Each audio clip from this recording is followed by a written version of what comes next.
अस्सलाम वालेकुम, मेरा नाम है नबी शेख और आप देख रहे हैं super team YouTube channel. Pakistani सियासत में आजकल काफ़ी गर्मा गर्मी है, जलसे हो रहे हैं, जुलूस हो रहे हैं, प्रेस कॉन्फ्रेंसेज हो रही हैं, कौम से खिताब हो रहा है।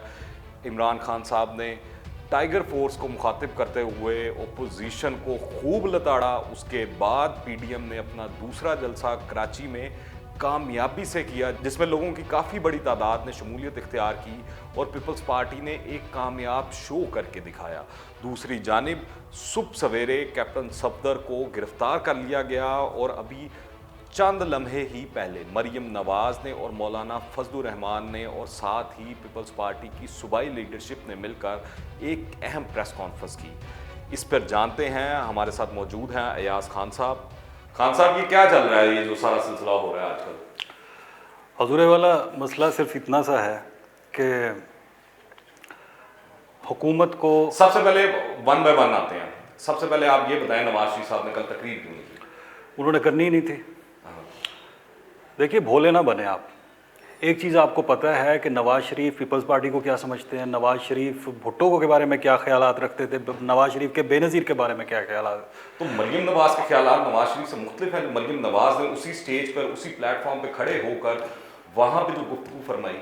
देखिए, वो कहते हैं ना कि जब अपने मफादात होते हैं ना, तो उसके लिए आप किसी को भी इस्तेमाल कर सकते हैं, चाहे वो उनकी अपनी बेटी हो, चाहे कोई भी हो।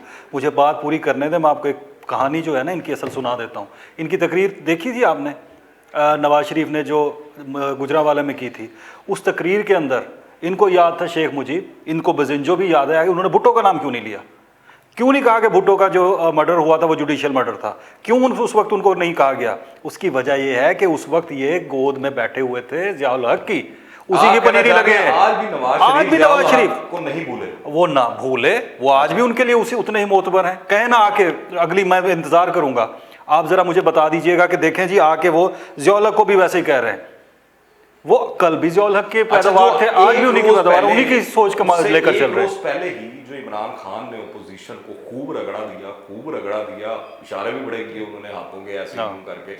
और उसके बारे में आपको क्या तासुरात है? क्या उन्होंने ओपोजिशन की तोपों का रुख एस्टेब्लिशमेंट से मोड़ के अपनी जानिब नहीं कर लिया?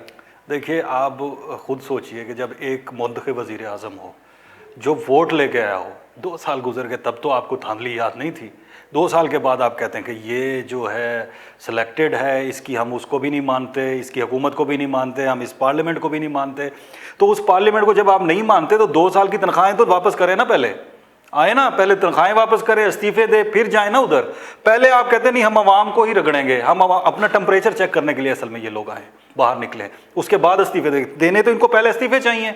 जिस पार्लियामेंट को ये मानते नहीं है, जिसको वो करते नहीं है, तो ओन ही नहीं करते।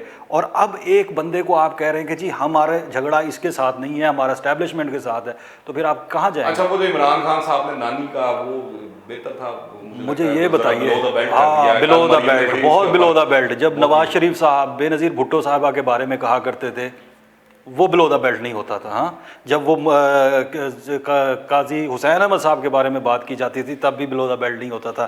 पूरी की पूरी पीपल्स पार्टी की क़यादत के बारे में जब ये बातें की जाती थी, तब कुछ बिलो द बेल्ट नहीं होता था। हम औरत की हुक्मरानी को नहीं मानते। और ये मौलाना साहब की सियासत तो यार, अब आप देखिए कौन सी हुकूमत है जिसमें मौलाना का हिस्सा नहीं रहा।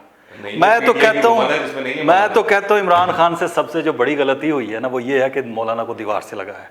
आज अगर मौलाना पीटीआई अगर इनकी सीट होती और इनको कोई ना कोई वजारत मिली होती, तो इमरान खान के सबसे बड़े डिफेंडेंट ये बन के आगे खड़े होते। शेख हसीना के जलसे के बारे में ओवरऑल बताएं कि पीपल्स पार्टी ने लोगों को पुल आउट करने में तो कामयाब लग रही। देखिए, उनका काफी ज्यादा लोग ले आई वो वहाँ पे, क्योंकि तो वहाँ पे हुकूमत भी है, वो समझ आती है बात, और उनका इंटीरियर से गढ़ भी है, वहाँ से काफी लोग आए।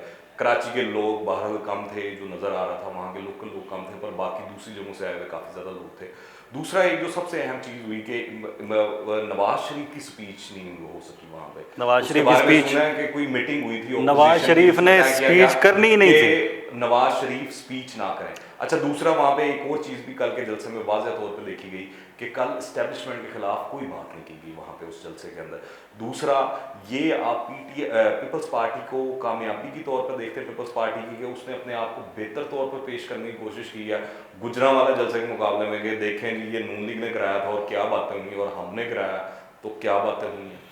आपको याद होगा कि एक वक्त जरदारी साहब कहने का मेरा बेसिकली मकसद ये है कि पीडीएम के अंदर भी पॉलिटिक्स जा रही है। नहीं, पीडीएम का जो ये आपको इत्तेहाद नज़र आ रहा है ना, ये तो अननेचुरल किस्म का इत्तेहाद है। ये आपको भी अच्छी तरह से जानते हैं और आपको पता भी है।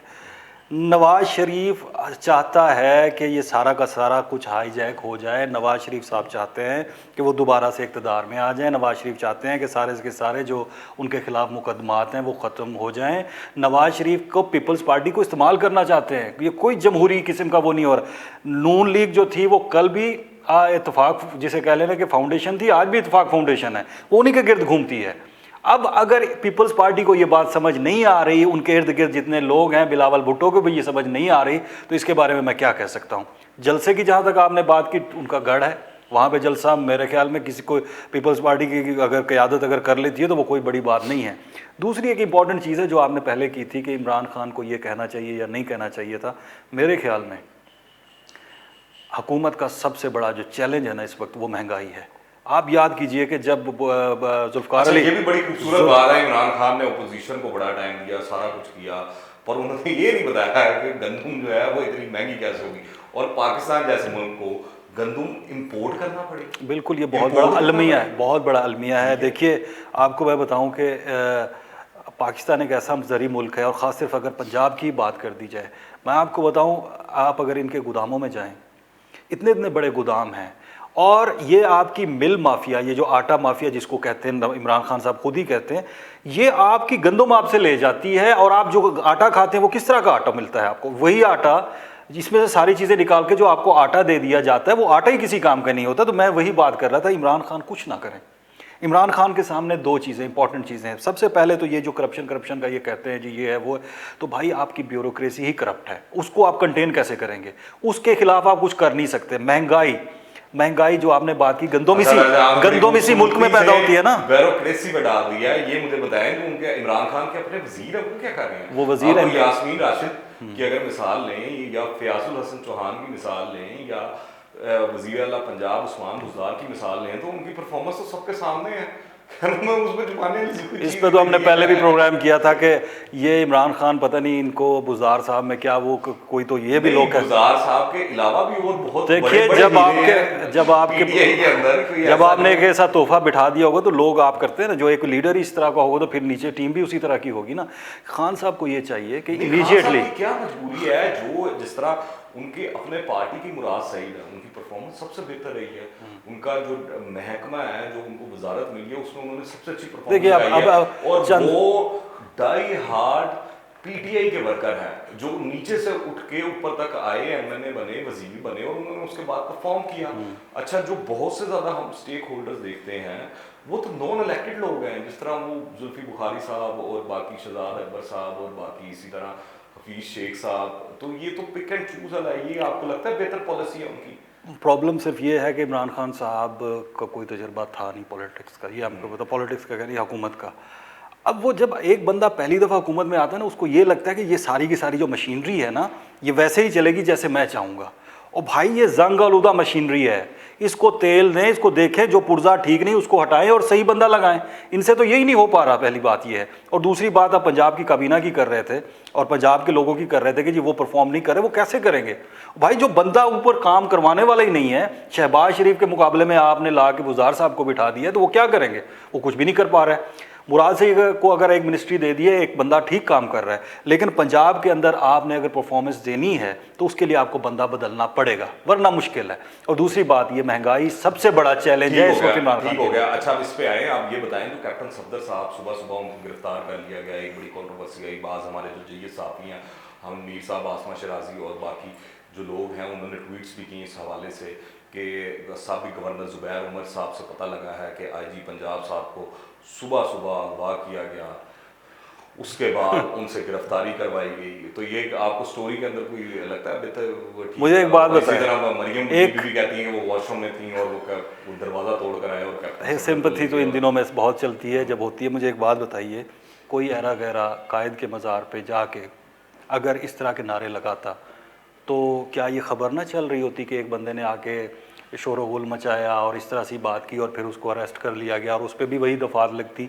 जो कैप्टन सफदर पे लगाई गई कि उसने जो जो कुछ वहाँ पे किया उसके ऊपर उसको अरेस्ट कर लिया जाता है ना। अच्छा, ये अब मुझे ये इनको कितना सूट करता है, क्योंकि मरीम नवाज तो कह रही है वो उनके खिलाफ उनकी जमानत के लिए अपील में नहीं तो क्या करें। प्रेस कॉन्फ्रेंस उन्होंने कर दिया, जिसका उन्होंने सुबह पहले जिक्र किया था कि प्रेस कॉन्फ्रेंस करेंगी, प्रेस कॉन्फ्रेंस उन्होंने कर दी धुआंधार किस्म की और डायरेक्टली जो है कहने मतलब एस्टैब्लिशमेंट को भी मुखातिब किया और बाकी लोगों को भी मुखातिब। देखिए इस वक्त उनको इस तो उसमें आपको क्या लगता है नहीं उसमें उससे गेन कर पाएंगे इस नहीं क्या गेन कर पाएंगे आप मुझे ये बताएं। आवाम को बेवकूफ़ कब तक बनाते रहेंगे ये लोग। मैंने अभी थोड़ी देर पहले आपसे कहा कि आम आदमी अगर वहां पे जाके कुछ करता है तो उसको अरेस्ट करके उसके बीपर चल जाएंगे, कोई पूछेगा भी नहीं कि भाई उसने कहा क्या है या किया क्या है। इसने तो वीडियो भी आ गई है कि अगर वो नारे लगा रहा है कायद के मज़ार के ऊपर खड़े होकर आप नारे लगा रहे हैं, उसके बाद अगर पुलिस आपको अरेस्ट नहीं करेगी तो उसके बाद जी दरवाज़ा तोड़ा गया एक बंदा, अगर अब इसकी क्या श्योरिटी अगर कोई अंदर से दरवाज़ा लगा ले और बाहर ना आए तो पुलिस क्या करेगी, और पुलिस क्या ये कुछ करती नहीं। और दूसरी बात ये है कि मुझे ये बताइए कि एक आम आदमी जब ये थे अपना क्या कहते हैं नवाज शरीफ साहब जेल में थे, नवाज शरीफ साहब को तो ख़ास एक प्रोटोकॉल मिला ना, उनको सब सारा कुछ कहते हैं कि जो उनकी सारा उनकी वो बन गई अपना रिपोर्ट्स भी सामने आ गई और उनको बाहर भी भेज दिया गया। फिर इस तरह करते हैं कि वो सारे जो कैदी उनको भी छोड़ दें, उनके खिलाफ भी इस तरह के कोई इकदाम नहीं होने चाहिए। तो ये पकड़े जाए तो ये सियासी कैदी हैं, आम आदमी का कोई लेना देना नहीं है। तो भाई इनकी हुकूमत का इनकी जिनकी जो जमहूरियत है जिसके ये नारे लगा रहे हैं या इनके जो ये सारा कुछ कर रहे हैं, इनका आम लोगों से कोई लेना देना नहीं है। ये सिर्फ और सिर्फ अपनी करप्शन बचाने के लिए कर रहे हैं। मुझे ये बताए ना मरियम नवाज साहिबा, मरियम नवाज पॉलिटिकली ये बताएंगे ये कितना सिंबॉलिक है कि सिंध हुकूमत हो सूबाई और पीपल्स पार्टी की वहाँ पे हुकूमत हो सिंध के अंदर, और वहाँ पर कैप्टन सफदर और मरियम नवाज एज अ मेहमान के तौर पर जाएं, गेस्ट के तौर पर जाएं और कैप्टन सफदर की गिरफ्तारी हो जाए। नहीं तो ये मुझे बताया ना, अब एक बंदा अगर यही पीपल्स पार्टी के लोग आके यहाँ पे अल्लामा इकबाल के मज़ार के ऊपर इस तरह की हुल्लड़बाजी करेंगे, उनको अगर कोई गिरफ्तार करता है, अगर मतलब मैं एक बात कर रहा हूँ, तो वो फिर बात तो वही है कि गलत काम आप जहाँ पे भी करेंगे गिरफ्तारी तो होगी। वैसे और रही बात पीपल्स पार्टी की, इमरान खान के हवाले से भी वीडियो जो है ना मंजर आम पर आ गई है, मीडिया बड़ी एक चीज़ है क्योंकि आर्काइव में पड़ी होती हैं चीज़ें वगैरह, वो लोग ट्वीट भी कर रहे हैं। हामिद मीर साहब ने ट्वीट की हुई है मज़ार कायद के ऊपर, वहाँ पे इमरान खान साहब आए, उन्होंने हुल्लड़बाजी की पीटीआई के वर्कर्स से हो रही है वो सारा कुछ, तो वो अब वो कंपैरिजन शुरू हो गया। देखिए ना पॉलिटिकल यही तो प्रॉब्लम है किया जा रहा है। और वो कहा जा रहा है कि जिस बंदे ने वो एफआईआर कटवाई है उसके ऊपर भी शायद बड़ी एक तो ये रिसर्च बड़ी जल्दी कर लेते, इतना बड़ा रिसर्च चल है मीडिया का। मैं देख रहा था मरियम नवाज ये कहती नजर आ रही थी कि जी उन्होंने की, इसका मतलब है कि जो दो बुरी चीज़ें हैं वो एक चीज़ को अच्छा बना देती हैं। अगर वो किसी और ने गलत की हुई है तो आप भी करेंगी। तो भाई अगर उस वक्त किसी ने कुछ नहीं किया, अगर उनको भी पकड़ लेते, अगर वो कर रहे थे, व्यूअर्स हमारे कंफ्यूज होंगे इस हवाले से कि कहने मतलब वो ये रेट कर रहे होंगे कि जो हम बातें कर रहे हैं उससे पता ये लगता है कि पीटीआई की हुकूमत नाअहल है और जो ओपोजिशन है इनकी नीयत ठीक नहीं, तो लोगों के पास क्या चॉइस है? लोगों के देखिए अब एक गवर्नमेंट को यही वो हुकूमत, ये आप मुझे ये देखिए पूरा रिकॉर्ड देख लें, हमेशा से होता ये आया है कि जमहूरी हुकूमतों के खिलाफ जमहूरी लोग, खुद को जमहूरी कहने वाले ही खड़े होते हैं, चाहे वो इमरान खान हो, चाहे ये पीपल्स पार्टी हो, चाहे नून लीग हो। अब सियासी जमातें इस्तेमाल हो जाती हैं, होती है, देखे ना। अच्छा ये मुझे ये बताइए कि ये होता नहीं आया? अभी अगर ये खुद कहते हैं कि जी ये जमहूरी हुकूमत नहीं है, इमरान खान भी यही कहते थे कि इन्होंने धांधली की, ये 2 साल बाद इनको याद आ रहा है कि ये धांधली ज़दा हुकूमत है और ये सेलेक्टेड हुकूमत है, ये फलां है, ये है। तो अगर आप इसी तरह से जमहूरी लोग ही जमहूरी हुकूमतों को उड़ाते रहेंगे तो अवाम क्या करेगी? अवाम वोट नहीं देगी आगे, अवाम घर में बैठ जाएगी कि लड़ें आप मरें आप। और वही बात मैंने की है ना कि अब अवाम को तो आप इकट्ठा कर रहे हैं, उस पार्लियामेंट को तो आप छोड़ने के लिए तैयार नहीं है ना, उसमें से तो आप इस्तीफा दे नहीं जा रहे। तो अवाम को बेवकूफ़ ना बनाएं, अवाम को हकायक बताएं और नवाज शरीफ साहब के भी हकायक देखें, उनकी भी हकायक देखें कि ये लोग थे कौन, हैं कौन, और इनको सारी की सारी जमहूरियत तभी क्यों याद आ जाती है जब ये अपोजिशन में होते हैं। हुकूमत में इनकी बेंगल साहब भी नजर आए जो है पीडीएम के जलसे के अंदर, और ये बड़ी एक वैसे बड़ी बात है। हाँ, तो वो उसको आप किस तरह देख रहे हैं? कहने मतलब हुकूमत के लिए खतरा हो सकता है, ये हो इसलिए सकता है, काफ लीग भी कोई दगा दे सकती है या एमक्यूएम दे सकती है। काफ लीग की आपने बात की, अगर आपको याद होगा कि यही नवाज शरीफ साहब जब वापस आए थे इलेक्शन लड़ने के लिए, तो इसी काफ लीग के तकरीबन 150 के करीब तो लोगों को इन्होंने अपनी टिकटें दी थी ना, इन्हीं लोगों को इन्होंने टिकटें दी थी। तो इस तरह के लोग जो सियासी लोग हैं, इनके तो उखाड़ पछाड़, ये जिसकी बात करते हैं जी हॉर्स ट्रेडिंग और ये सारी चीज़ें तो ये करते रहें। अब ये तो उनके ऊपर है ना, जो सियासतदान है, जो अपने आप को किस तरह से बेहतर मनवाते हैं। अगर ये सक्सेसफुल हो जाते हैं उनको तोड़ने में, तो फिर तो जाहिर है फिर अपोजिशन की कामयाबी होगी इस हवाले से। और सुना है कैप्टन सफदर की जमानत मंजूर हो गई है। तो जाहिर है अगर उनका केस जो है अगर बेलेबल है तो वो हो जाएगी उनकी ज़मानत मजबूर। तो इनको मौका मिल गया अपना ड्रामा करने का, और वो जो लाफ्टर दे रहे थे और अपना। शायद रजा कह रही है अब वफाक करोना किस काम का।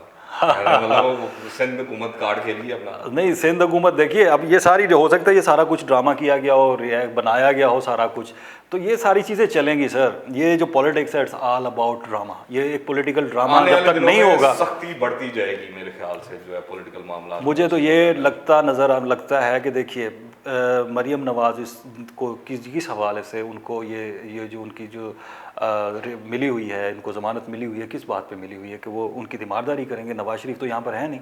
हुकूमत 5 साल पूरे करेगी। हुकूमत 5 साल पूरे करेगी, मुझे इसलिए तभी करेगी अगर ये अपने ऊपर तवज्जो देगी और महंगाई ख़त्म करेगी और जो गवर्नेंस है उसको बेहतर करेगी। अगर इन्होंने गवर्नेंस को बेहतर ना किया और उसी अपोजिशन के मोड में रहे तो अपोजिशन और अपोजिशन का ही टकराव होगा, हुकूमत तो फिर नज़र नहीं आएगी। बहुत शुक्रिया खान साहब। आपको अगर ये गुफ्तगू पसंद आई है और आप क्या राय रखते हैं इस बारे में तो नीचे कमेंट्स में अपनी राय लाजमी दीजिएगा। अगर आपने इस चैनल को सब्सक्राइब नहीं किया तो इस चैनल को सब्सक्राइब करें, बेल आइकन को प्रेस करें। दुआ में याद रखें। अंटिल द नेक्स्ट टाइम, अल्लाह हाफिज़।